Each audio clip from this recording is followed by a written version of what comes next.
Oke, halo guys. Jadi ada yang nanya kepada saya, Pak Gede, gimana caranya saya bisa memiliki sebuah bisnis online yang menjanjikan dan terbukti? Oke, gimana caranya bisa punya bisnis online yang menjanjikan hasilnya gitu ya, yang hasilnya bisa ngasih omset yang bisa bikin kita mungkin ya, yang bisa bikin kita resign dari pekerjaan dan nggak perlu khawatir soal duit lagi, oke, dan menjanjikan seperti itu dan terbukti memang kalau dijalankan ada hasilnya. Oke, sekarang gini, kita harus paham dulu ya. Jadi daripada saya menjawab misalnya, oh sekarang bisnis yang bagus adalah bisnis skincare, sekarang bisnis yang bagus adalah bisnis tentang health and fitness, sekarang yang bagus adalah F&B, daripada saya masuk ke sana, saya ingin tanya dulu, ada nggak yang namanya, oke, saya sebut aja ya, minimarket Indomaret. Ada nggak Indomaret yang kemudian bisa memberikan income ratusan juta setiap bulan kepada ownernya? Ini kan franchise kan? Ada nggak yang bisa memberikan income ratusan juta? Jawabannya adalah ada. Ada nggak Indomaret yang bisa memberikan puluhan juta kepada para ownernya? Entah ke corporate-nya, perusahaan Indomaretnya, atau ke ownernya, atau ke owner perseorangannya kalau ini adalah franchise. Jawabannya ada. Ada nggak Indomaret yang tutup karena nggak laku? Jawabannya ada. Kita sekarang rubah industrinya ke F&B. Ada nggak sih? Saya sebut merek deh ya, biar gampang bayanginnya. Ada nggak kopi kenangan, outlet kopi kenangan, yang kemudian laku keras, rame, bisa ngasihin omset mungkin puluhan sampai ratusan juta per bulan? Jawabannya ada. Ada nggak outlet kopi kenangan yang bisa menghasilkan jutaan, puluhan juta per bulan? Banyak. Ada nggak outlet kopi kenangan yang tutup bangkrut karena nggak laku? Ada juga, dan mungkin nggak sedikit seperti itu. Jadi sebetulnya kenapa saya menggunakan contoh ini? Karena sebetulnya apapun bisnis yang kita jalankan itu bukan tergantung dari bisnisnya. Oke, kalau kita menjalankan bisnis yang industrinya lagi naik, yang yang memang lagi ngetren, mungkin lebih mudah untuk dijalankan. Tapi bisnis yang lagi trending sekalipun, kalau tidak disokong dengan kemampuan entrepreneur yang baik, jadi the man behind the gun-nya, manusia di belakangnya, itu tidak siap, maka yang terjadi adalah bisnisnya akan rontok juga. Jadi ini bukan soal bisnis apa yang bagus, yang menjanjikan dan terbukti, tapi bagaimana menjadikan Anda sebagai seorang entrepreneur yang menjanjikan dan terbukti sehingga bisnis apapun yang Anda pegang ini akan jadi. Nah, harus mulai dari mana? Dari mindset dulu. Ini kalau sependekatan saya ya, dari mindset dulu. Dari mindsetnya apa? Kalau kita mau mulai bisnis, lebih enak mana? Kita punya barang, kita jualan ke banyak orang, atau kita bikin banyak orang kepengen dulu, kita cari dulu apa yang banyak orang kepengen, baru kita siapin barangnya. Jawabannya adalah enakan yang kedua kan. Jadi kalau udah tahu nih, oh orangnya banyak nih yang pengen nih, baru kita siapin barangnya.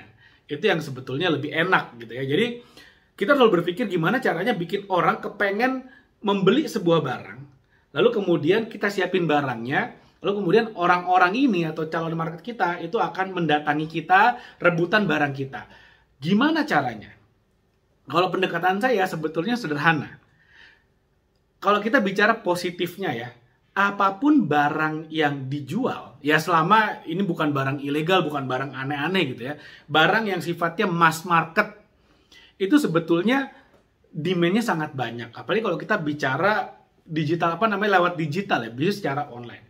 Demand-nya sangat banyak. Contoh, skincare misalnya. Oh, demand-nya banyak sekali sekarang.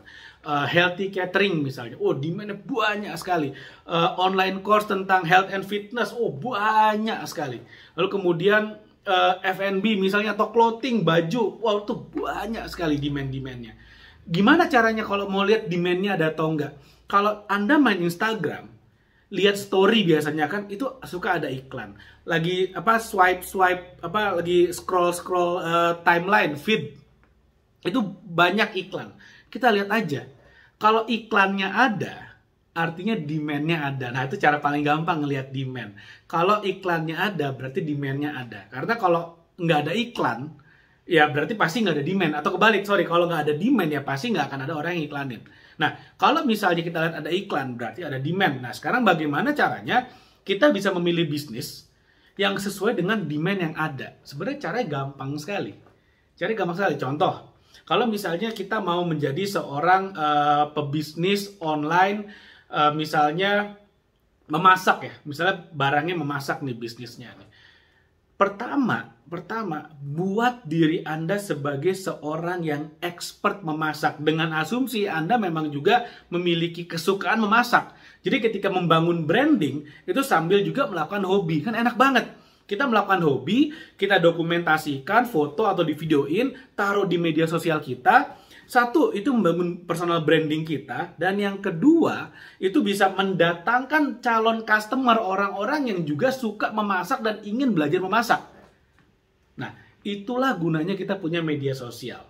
Itulah gunanya kenapa kita membuat akun Instagram kita, akun Facebook kita, akun TikTok. Kenapa? Karena kita harusnya menggunakan untuk membangun personal branding kita. Kita posting sebanyak-banyaknya hal-hal yang menurut kita itu kita sukain, yang Anda sukai, ada marketnya dan Anda ingin bangun bisnisnya. Mulai dari sana dulu, bangun personal branding. Karena kalau personal branding udah terbangun, itu enak banget. Enak bangetnya bagaimana? Bayangin sekarang Anda punya akun Instagram nih. Instagram aja yang gampang ya, Instagram. Bayangin Anda misalnya mengupload satu hari 1 atau 2 atau 3 konten tentang memasak.